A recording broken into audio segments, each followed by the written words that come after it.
What if I told you that two dirt cheap amino acids, things you can buy at any supplement store, reversed mitochondrial aging in older adults in just 16 weeks? And that when they stopped taking them, the benefits disappeared. This isn't some fringe biohacker theory. This came out of Baylor College of Medicine, published in the Journal of Gerontology, and it touched not one, not two, but 9 hallmarks of aging simultaneously. Let's talk about GlyNAC.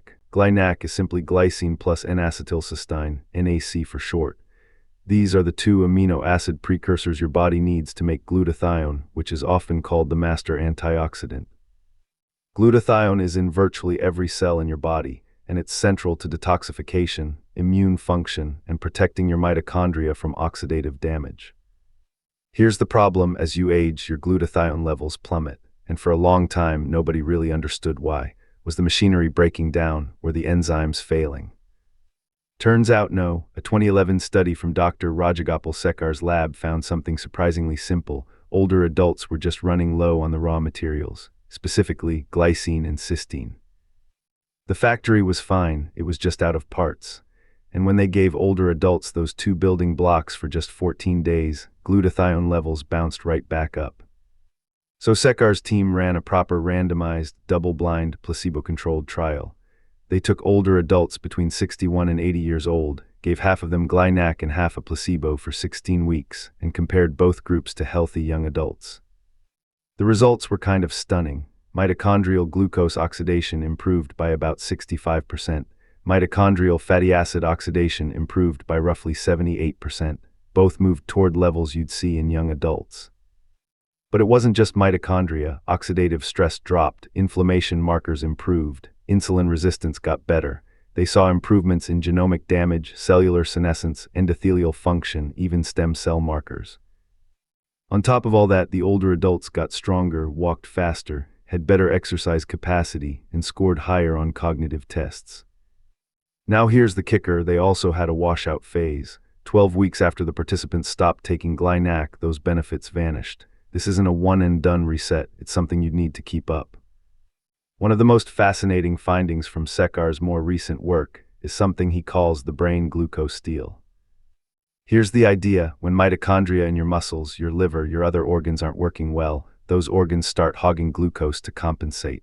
They're inefficient, so they need more fuel. And that glucose gets stolen from the brain. Your brain is incredibly energy hungry. It's only about 2% of your body weight, but uses around 20% of your energy. So when other organs are guzzling more than their share, cognition suffers. GlyNAC appeared to fix the underlying mitochondrial dysfunction in those organs, which freed up glucose for the brain. And alongside that, BDNF, brain-derived neurotrophic factor, sometimes called brain fertilizer, went up significantly. When they stopped GlyNAC, BDNF dropped back down. It's a really elegant explanation for why mitochondrial health and brain health are so tightly linked. This is one of the most common questions, and it's a great one. If glutathione is the goal, why not just supplement glutathione directly? The short answer: your gut destroys most of it before it ever reaches your cells.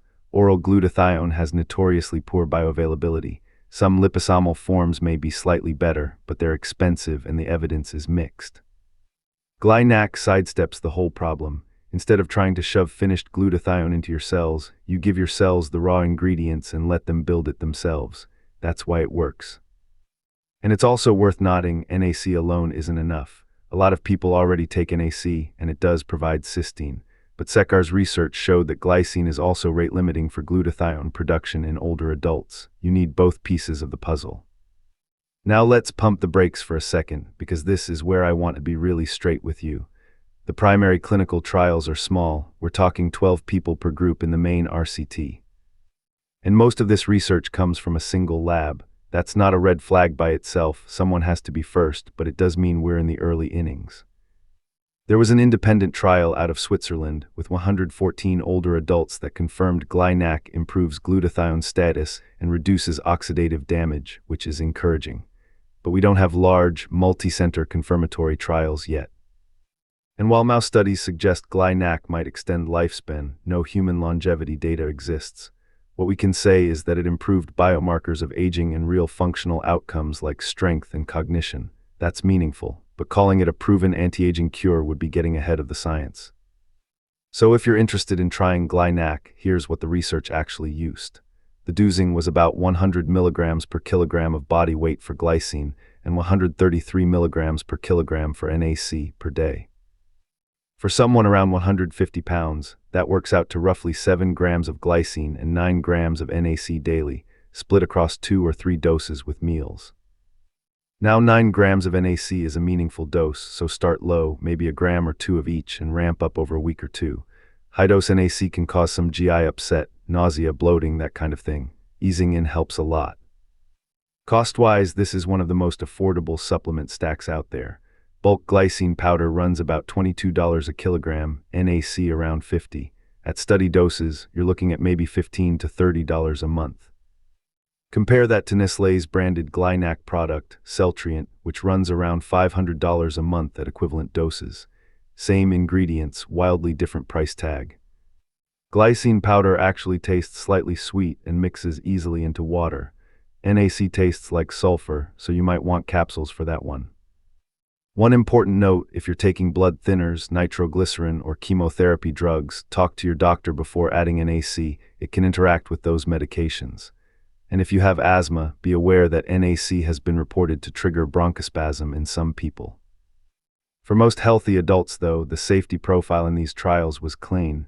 No liver or kidney issues were flagged. And look, GlyNAC isn't a replacement for the basics. Sleep, exercise, real food, managing stress, those are still the foundation.